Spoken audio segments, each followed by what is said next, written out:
Hey guys, Dave from Nerdarchy, for nerds, by nerds, hanging out with this nerd. I'm Nerdarchy's Ted. And we got we have a question over on Facebook from Eric Martin, and so we're gonna title this one, "Dude, she's just not into D&D." So before we get into that, though, why don't you guys go down to the description below, sign up for Nerdarchy, the newsletter. It's a great way to get gaming tips delivered straight to your inbox, as well as learn how to game with us. All right, so that actually may not be the case, but I thought it was just funny to say. So the problem is his wife's been gaming with him recently, and it's, I think he said that they play in a family game with the wife and the kids, and she's really into that, and she's into fantasy stuff. But she likes Lord of the Rings. She likes Harry Potter. You know, she's clearly a fan of fantasy. But she's having a bit of an issue with the theater of the mind. She's not really seeing the events unfold as everyone else at the table is. Now, there's an 8-year-old in the group and there's a 10-year-old at the group, and they really seem to be, enjoying it just fine. They use a battle map, they use miniatures. There's two different games going on. Okay. So it's the family game with the kids that I think they were saying she really enjoys, where the other one where they play like a bi-monthly adult game, where she enjoys her character and likes the concept and doesn't feel, like Ted said, like they use the miniatures. She gets a little lost with the theater of the mind, and just gets bored. Right. Like they talk about she wanted to run away from an encounter, not because they were losing or felt threatened, just because she wanted to do something else. Right. I'm thinking maybe play style. Like maybe you guys are really too much dicing a little too much, and more descriptions. There might help more options. There was a comment about like round 4 of combat, and 5th edition really has tried to streamline combat so that there isn't that slog feeling. And there's some players that they don't like combat after combat after combat.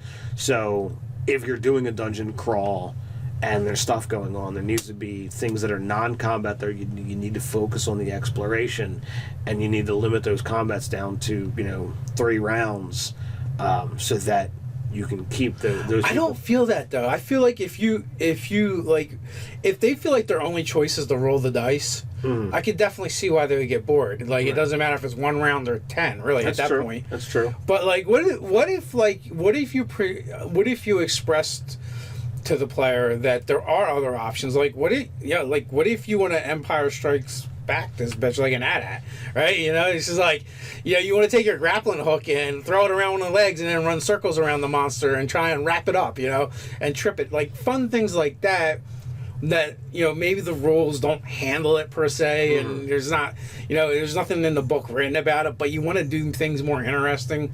Like if that character would have more fun doing things that are less effective but more interesting, like swinging off the branch of a tree to double kick the monster in the chest or something. Right. Maybe it only does like 4 points of damage because it's like your strength and a point of damage, but allow them to like get a chance to knock the monster down, or right. or something that's more interesting, or like jump on its back and these are all ride it around. These are all things that a half-orc ranger would try and do.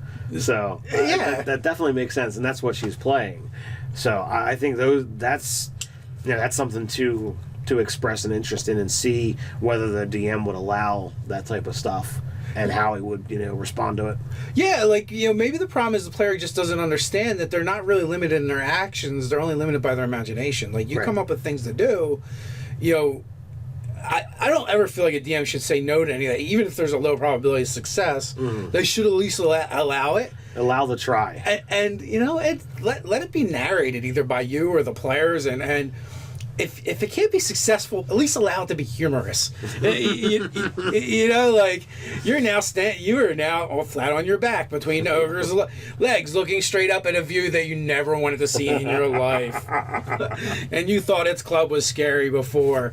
Like have some fun with it. If this is actually the kids in the game, you might not want to do that, but you get the point. You can definitely have fun with this stuff and find other ways to engage the players. Like I more recently I try and find cool things to do in combat, and during the last game session that we played in Ted's game in the final encounter, like I had an idea I wanted to try something, but the battlefield changed before I was. There was like tables all over the place.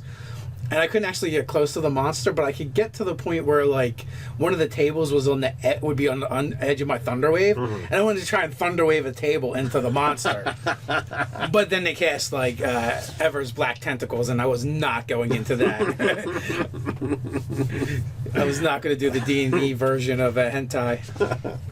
Well, you know, it's one of those spells that really gets to limit the battlefield, and it's a good villain spell. But my point is, like I've done stuff like that. I think the one time I lit a bed. I think I had one of the players throw a bed at the bad guy, and I lit it on. Then we lit it on fire.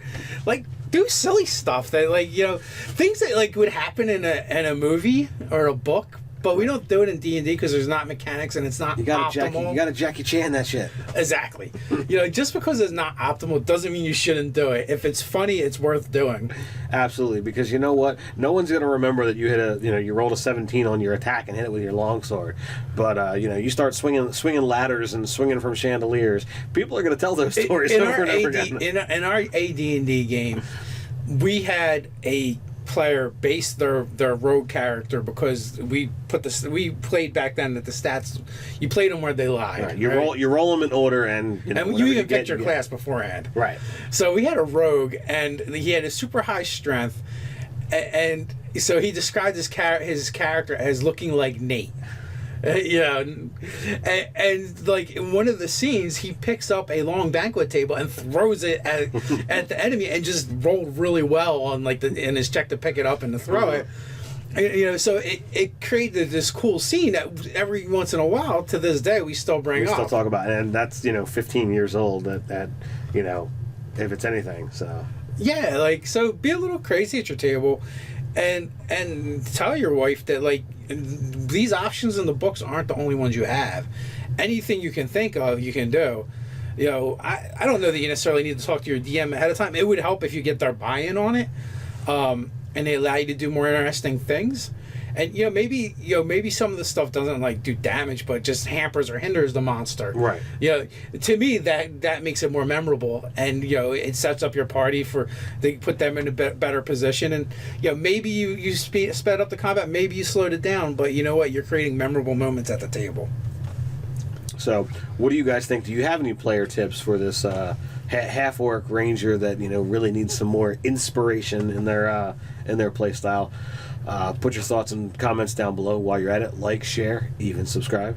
You can go to nerdarchy.com where you can find Nerdarchy the store and get cool Nerdarchy swag. So until next time, stay nerdy.